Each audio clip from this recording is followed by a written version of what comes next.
Olá, pessoal do ciclo 2, tudo bem com vocês? Vamos dar continuidade aqui às nossas aulas de física na frente 2. Então, ciclo 2, frente 2, e com essa dica do Black Sabbath, ó, sensacional, hein?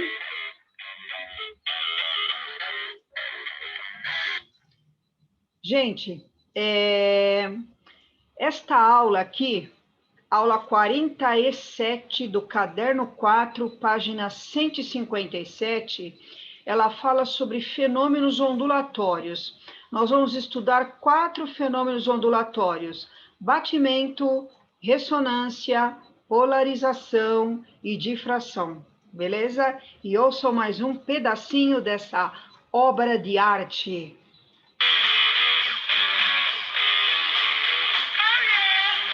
Ok? Então vamos lá?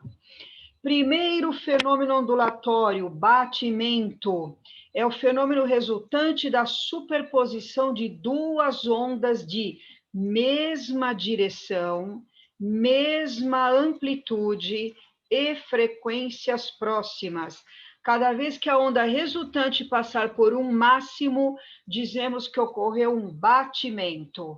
Então, aqui tudo isso está explicado nessa figura. Eu tenho aqui uma onda propagando-se, no caso, nessa direção horizontal, uma outra onda também na horizontal, olha, mesma direção, mesma amplitude, as ondas têm a mesma amplitude ao nível delas, até a crista ou até o vale, são iguais para ambas, e frequências próximas. A frequência da primeira, FA, tem 100 Hz, a frequência da segunda, FB, tem 110 Hz, frequências próximas. O que acontece quando essas ondas se encontram? Quando essas ondas se encontram, nós temos regiões em que a crista de uma encontra-se com a crista da outra, nós temos aqui pontos de intensidade máxima de interferência construtiva. E temos também aqui pontos onde crista se encontra com um vale, pontos de intensidade mínima de interferência destrutiva. Toda vez que esta onda passar por um máximo, ó, máximo, máximo, máximo, máximo, nós temos um batimento, ok? Dos 4 fenômenos, esse aqui é o único que tem uma formulinha. Ou melhor, 2 formulinhas. Como é que eu calculo a frequência dos batimentos? É só subtrair a frequência maior da menor. Então, nesse caso, a maior 110 menos a menor 100, 110 menos 100, a frequência de batimento seria de 10 Hz. Ou você pode fazer sempre FA menos FB, ou F1 menos F2 em módulo. Frequência da onda resultante é uma média aritmética. Soma a frequência das duas e divide por 2, ok? Então, sempre que a onda resultante passar por um máximo, nós temos o fenômeno chamado batimento. O segundo fenômeno é chamado de ressonância. É o fenômeno que ocorre quando um sistema recebe energia periodicamente numa frequência igual a uma de suas frequências próprias de vibração.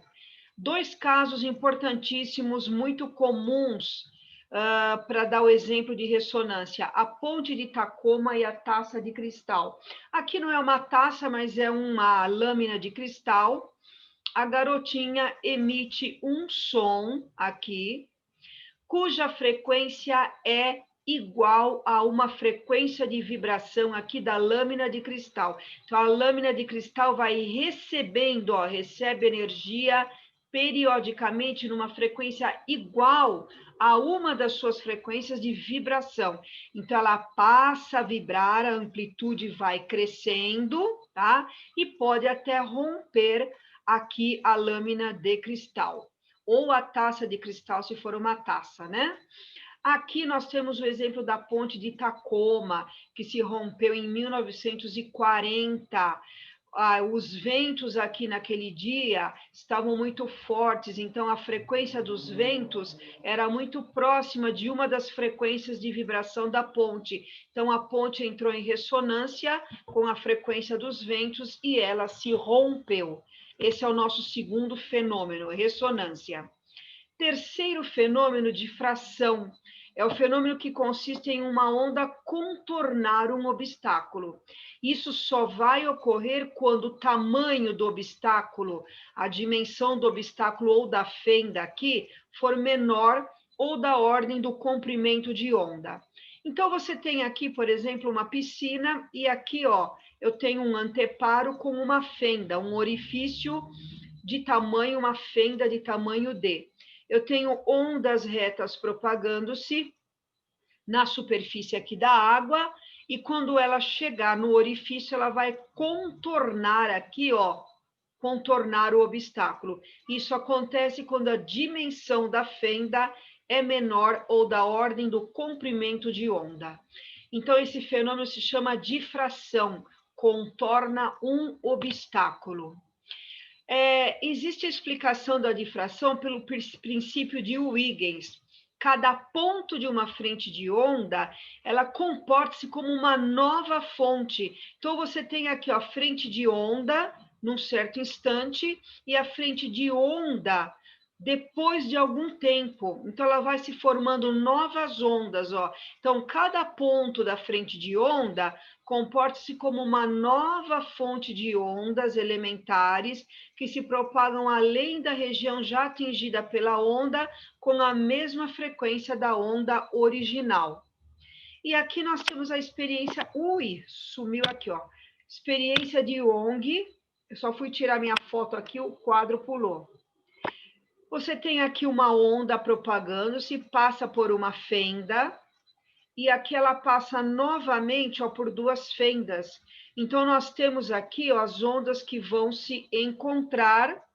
Então, nós temos a região de interferência, onde nós temos aqui interferência construtiva e destrutiva, como já vimos anteriormente. E o quarto e último fenômeno ondulatório é o fenômeno da polarização. É o fenômeno que consiste em todos os pontos atingidos por uma onda vibrarem numa mesma direção, num mesmo plano. Então, você tem aqui uma onda emitindo em todas as direções e uma onda polarizada numa única direção, num único sentido. Aqui também é um outro exemplo e um detalhe importante: apenas ondas transversais podem ser polarizadas, o som não pode ser polarizado. Aqui mais uma figurinha, ó. Aqui você tem uma luz branca emitindo luz em todas as direções. Você coloca aqui um polarizador, uma placa polarizadora. Ela só deixa passar, ó, a onda que estiver nessa direção. Ou seja, aqui no caso na vertical, então a pessoa está recebendo a onda polarizada.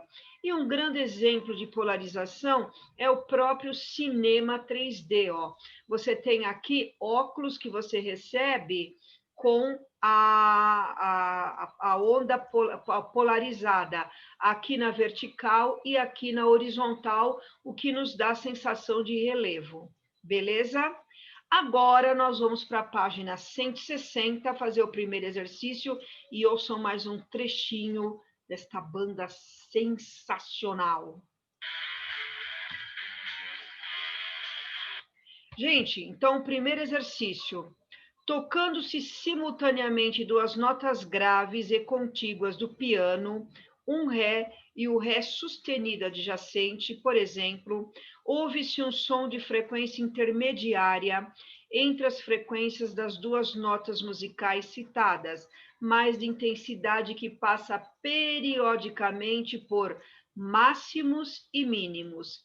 Esse efeito é designado, às vezes, na linguagem musical como vibrato. Isto se deve a, item A, interferência entre as ondas sonoras das duas notas com produção de batimentos. Exatamente isso, ó, quando as ondas se encontram, olha aqui, a onda representada por azul se encontra com a onda representada em preto. Tem lugares aqui em que crista se junta com crista, eu tenho pontos de intensidade máxima, são os batimentos, isto está no item A.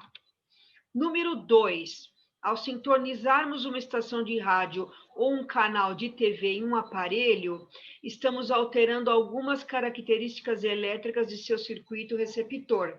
Das inúmeras ondas eletromagnéticas que chegam simultaneamente ao receptor, somente aquelas que oscilam com determinada frequência resultarão em máxima absorção de energia. O fenômeno descrito é ressonância, ó. A condição de máxima absorção de energia é a igualdade das frequências. Lembra que eu falei lá da ponte de Tacoma, da taça de cristal? Esse é o fenômeno da ressonância. Exercício número 3. Os pilotos de avião e esquiadores usam óculos de sol com lentes especiais para obter proteção contra reflexos.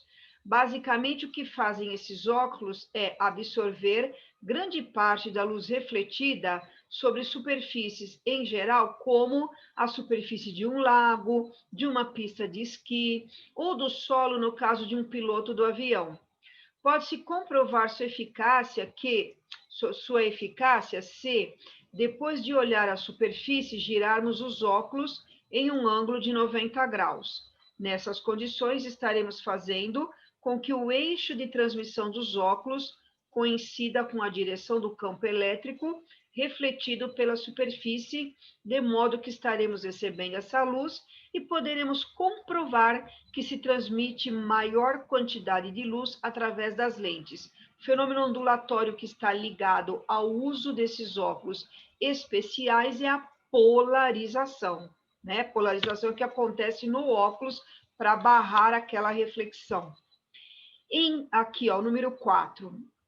Ao diminuir o tamanho de um orifício atravessado por um feixe de luz, passa menos luz por intervalo de tempo e, próximo da situação de completo fechamento do orifício, verifica-se que a luz apresenta um comportamento como ilustrado nas figuras. Sabe-se que o som, dentro de certas particularidades, também pode se comportar desta forma. Então, nós temos aqui uma lâmpada, um buraco imenso e a luz passando.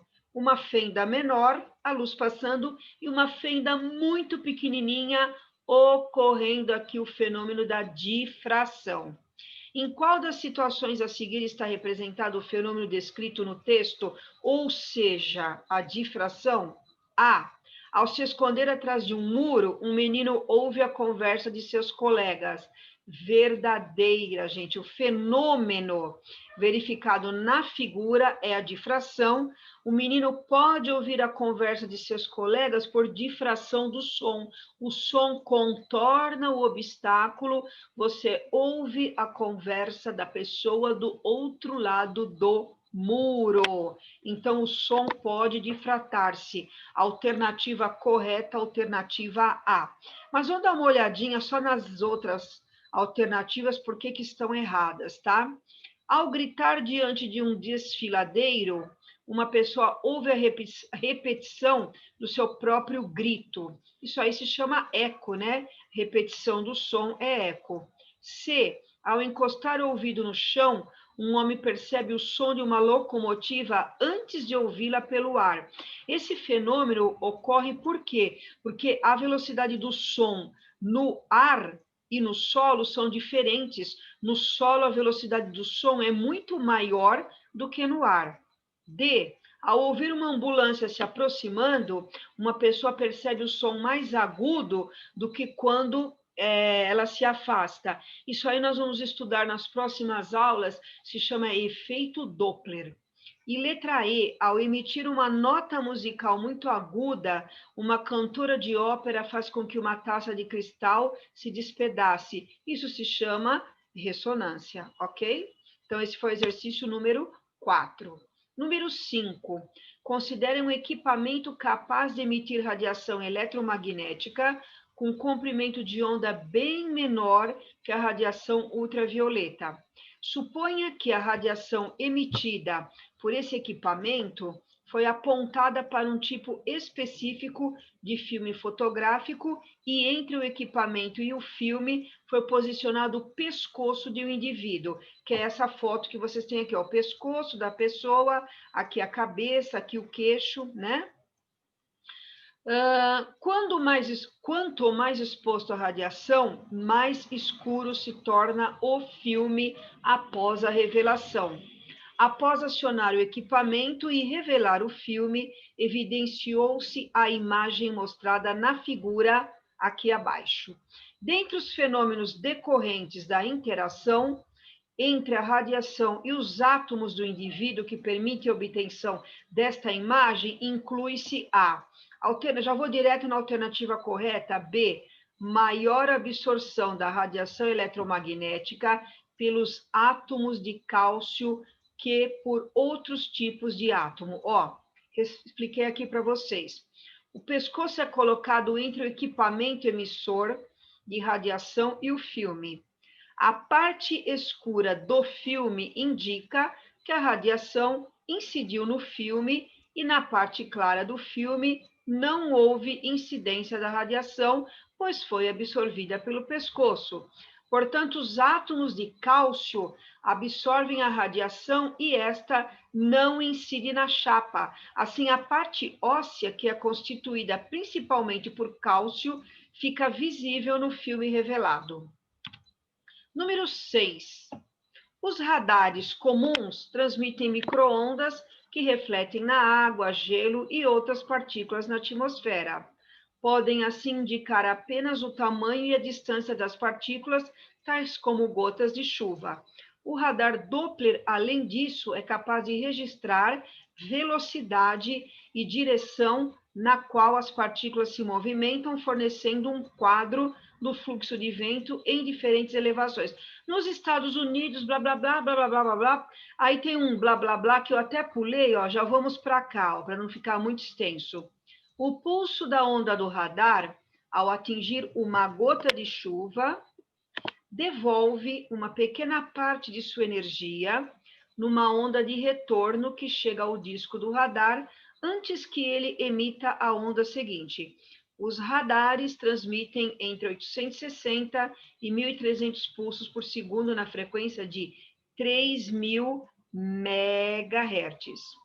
No radar Doppler, a diferença entre as frequências emitidas e as recebidas pelo radar é dada por esta fórmula: F 2 vezes UR sobre C vezes FO, onde o R é a velocidade relativa entre a fonte e o receptor, C aqui é a velocidade da onda eletromagnética, 3/10⁸, e FO, frequência emitida pela fonte. Qual é a velocidade em quilômetro por hora de uma chuva para a qual se registra no radar Doppler uma diferença de frequência de 300 Hz? Então, na verdade, ele deu todos os dados, é só jogar nessa formulinha e fazer conta. Na verdade, é um exercício de matemática aqui, ó. O FO, ou F0, frequência da fonte, ele deu aqui, ó, 3.000 MHz. 3.000 é 3/10⁻. Mega é 10⁻⁶. Então, 10⁻³ com 10⁻⁶, 3/10⁹ Hz. A velocidade da onda eletromagnética foi dada, C, 3/10⁸, e a frequência que ele pede, ó, para 300 Hz. Pegamos a formulinha que ele já deu pronta. Frequência igual 2 vezes UR sobre C vezes F0 ou FO. F, 300, 2 UR. C, 3/10⁸, velocidade da onda eletromagnética. E FO, frequência da fonte, está aqui, 3/10⁹. Então, fiquei com o seguinte, 300, copiei aqui. Esse 3 daqui, cortei com esse 3 daqui, O 2, eu copiei aqui, ó, 2 UR. 10 a nona, 10 a oitava, subtrai os expoentes. 9 menos 8, 1 ou simplesmente 10. 2 vezes 10, 20 UR. 300 dividido por 20 vai dar uma velocidade de 15 metros por segundo. Passando para quilômetro por hora, multiplico por 3,6, que vai dar 54 quilômetros por hora, alternativa D de dado. Exercício número 7. O progresso da tecnologia introduziu diversos artefatos geradores de campos eletromagnéticos. Uma das mais empregadas invenções nessa área são os telefones celulares e smartphones. As tecnologias de transmissão de celular atualmente em uso no Brasil contemplam 2 sistemas. O primeiro deles é o operado entre as frequências de 800 MHz e 900 MHz e constitui o chamado sistema TDMA-CDMA. Já a tecnologia GSM ocupa a frequência de 1800 MHz. Considerando que a intensidade de transmissão e o nível de recepção celular sejam os mesmos para as tecnologias TDMA, CDMA ou GSM, se o engenheiro tiver de escolher entre as duas tecnologias para obter a mesma cobertura, levando em consideração apenas o número de antenas em uma região, ele deverá escolher letra E, qualquer uma das duas, pois, nesse caso, as intensidades decaem igualmente da mesma forma, independentemente da frequência. É só vocês lembrarem da formulinha da intensidade, que não depende da frequência, depende da potência da fonte, 4πx², x é a distância. Então, alternativa E. Um golinho para a água e ouçam mais um trechinho do Black Sabbath.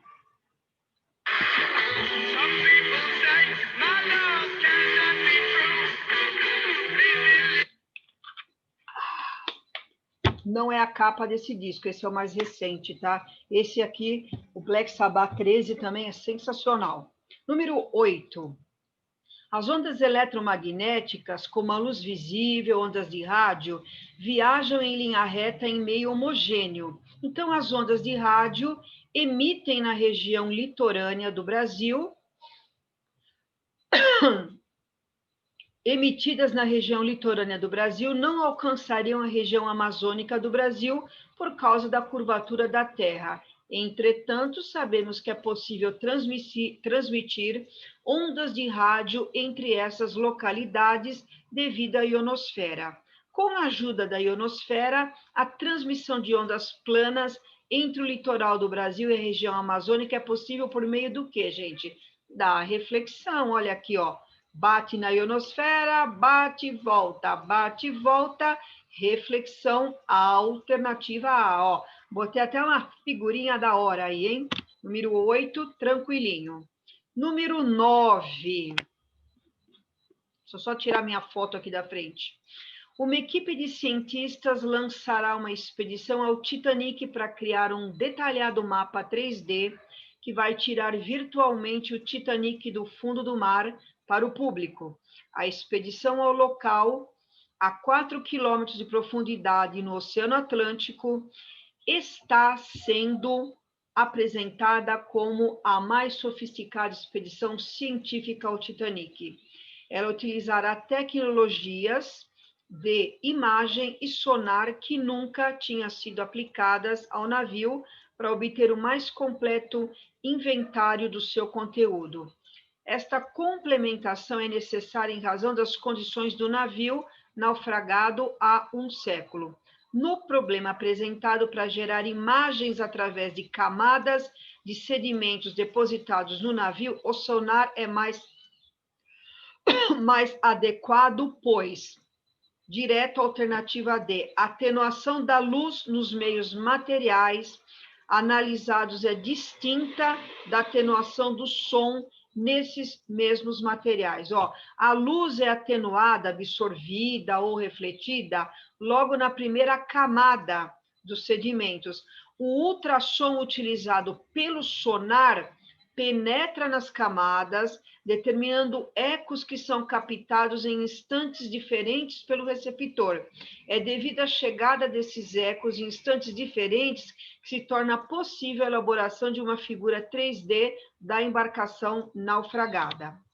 Ah, o número 10, ó, o número 10 está repetido aí, tá? Vocês podem observar que o exercício número 10, ele colocou de novo o número 2.